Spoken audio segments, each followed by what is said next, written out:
Okay, so this is Devin with Haas Auto West, and today we are going to work on replacing the upper radiator hose.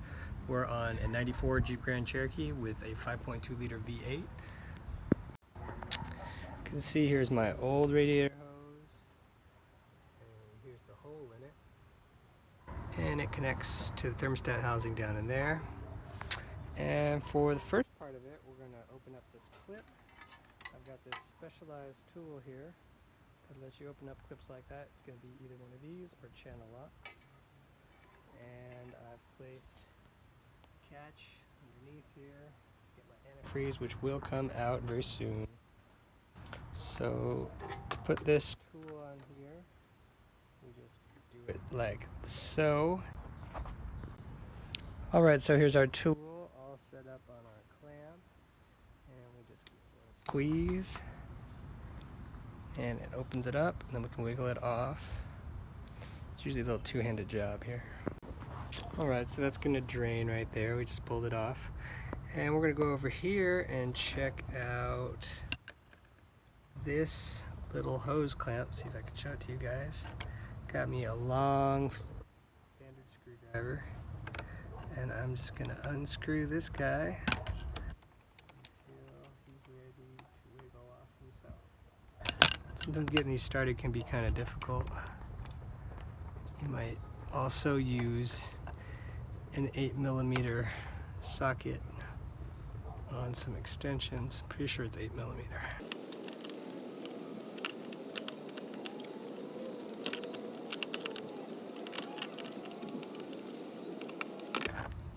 It may slide back on you. We'll just keep working on that till we get it loose. Okay, and so there's our hose clamp all the way off. Make sure we don't lose him. There's our thermostat neck. And here's the bottom of our old hose. So next we're just going to install the new one. This was our old hose. Top of the radiator hose, you can see it's got this big old hole in it. We took our specialized tool here and we took the one hose clamp off with it. Could have used a pair of channel locks, but this worked pretty good. And then we took a screwdriver and we took our other clamp off. So I'm going to take a wire brush and clean up this little water neck for the thermostat housing. I might even spray paint it. And then I'm going to proceed with putting my new hose on. So I'll show you guys that in just a minute. So I probably should have known to replace this hose, but whatever.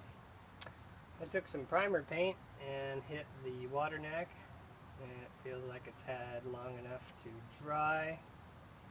It may make it harder to get off next time, but hopefully next time will be a long time from now. I also took some primer paint to this hose clamp, opened up the hose clamp quite a bit, get rid of my old hose. So here's our new hose, and you can see quite a bit of room on the hose clamp. So I'm going to just tighten it down till it's almost snug on the rubber to help me get it where I need it to stay. Because otherwise it'll just fall down on the thermostat housing neck. And just till it starts to hang on is probably good enough. And we're going to slip it in here. You're going to angle it a little bit. Shove down till you see it meet the spot on the water neck that it needs to be in.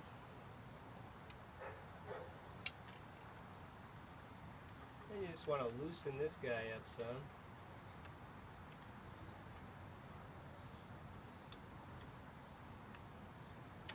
And push it down.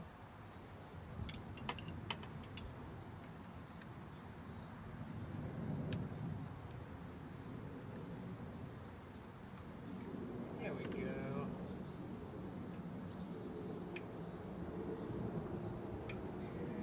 Just work him into place so you feel he's in the right spot.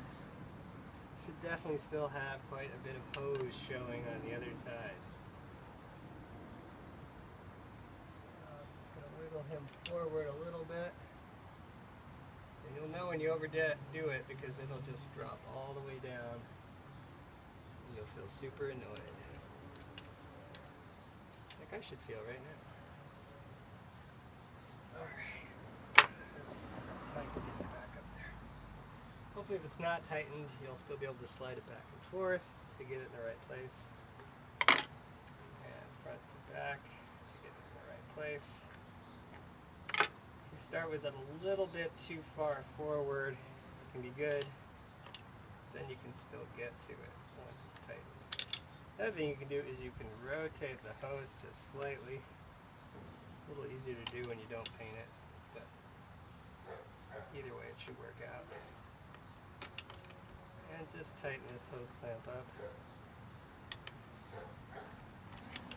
Some people might say this is too simple to do a video about, but at least if you've never done it, you can see what you're dealing with. Could be a lot worse.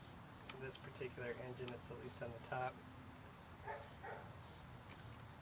Relatively easy to get to.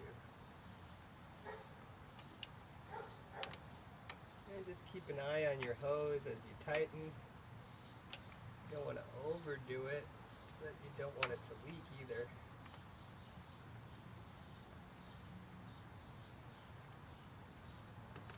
Happy little process here. Alright.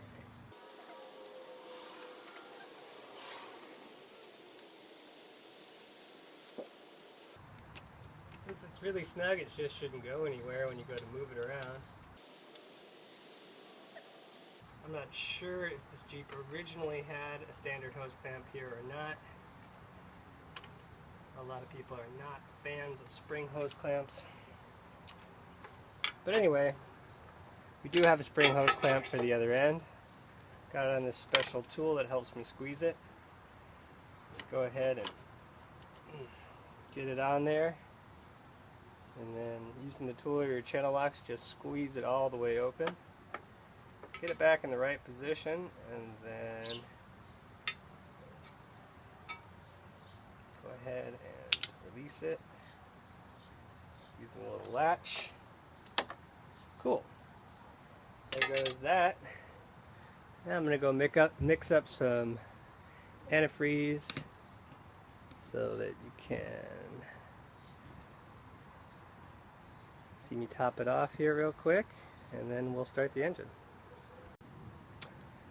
Alright, so now that I've replaced the hose and I've got it tight on both ends and I've double checked it a couple times, I've got some Xerox by Valvoline. This is the original green formula because this is a 94 Grand Cherokee, so we're using regular old stuff here. So it's got the top there, Chrysler 2001 and older, as opposed to the orange antifreeze. So I've got about 16 ounces of it, 2 cups. And I've got 16 ounces of distilled water. Just going to go ahead and mix those together right there. And then I'm going to put them in my overflow. Really didn't lose that much coolant as a result of this being broken. So my overflow is over here. Let's see if I can get it in the photo. It's that guy in the far corner over here. And I took the lid off. We're just going to go ahead and add this coolant into here. If you're messy, go ahead and get yourself a funnel. Now this still may result in there being some air in the system, especially on these Grand Cherokees. Sometimes you need to actually use a gravity funnel that attaches onto the main radiator. In this situation, I'm not going to worry too much about that unless I get some noise. If I get some noise, then I'm going to go get a gravity funnel and fill up the coolant up above the level of the engine so that it will eventually fill in all those bubbles. I decided to go ahead and mix up a little bit more Xerox. I got 8 ounces here, and I'm going to fill it into 16 ounces. Of course, this is the concentrated version of this stuff. And I'm just going to top off the radiator with it. Because if the radiator is not topped off, sometimes coolant system won't work just properly. We want to make sure to take up any space we can in the radiator.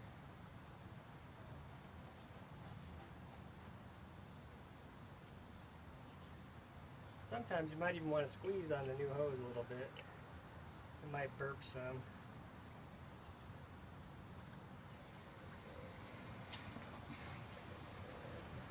And all that burping is good because it's making it easier for the system to function. Yeah, there we go. That's looking pretty good. So you should see coolant at the top here. And when you squeeze on this guy, you want to keep going until you either don't see any bubbles or you just see solid movement. That's probably good. Alright, so we'll stop it there and restart up the engine. Alright, yeah, we are just going to start it up and check it for leaks.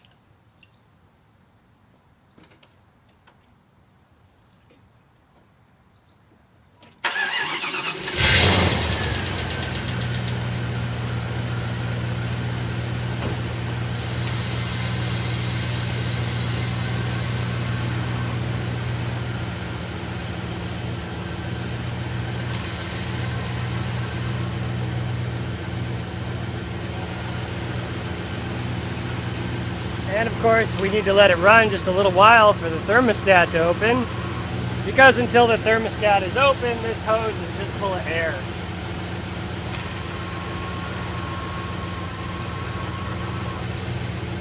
But it is a good sign if we don't see any leaking right away. So I'm just going to pause it and I'll come back in a second. Alrighty, so now we have replaced our top radiator hose. Refilled our radiator, we've chopped off our overflow, as long as that we didn't miss some other error. That should be the full repair. Alright, so you can see there, that's the hose clamp on the water neck, and we don't appear to have any leakage going on. Just keep an eye on it while it heats up. Here's our other side of the radiator. It's about the same. Ended up buying a gate belt this time.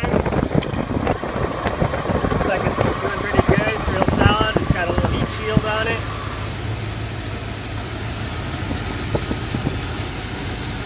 Doing good. That's the upper radiator hose and refilling some of the coolant.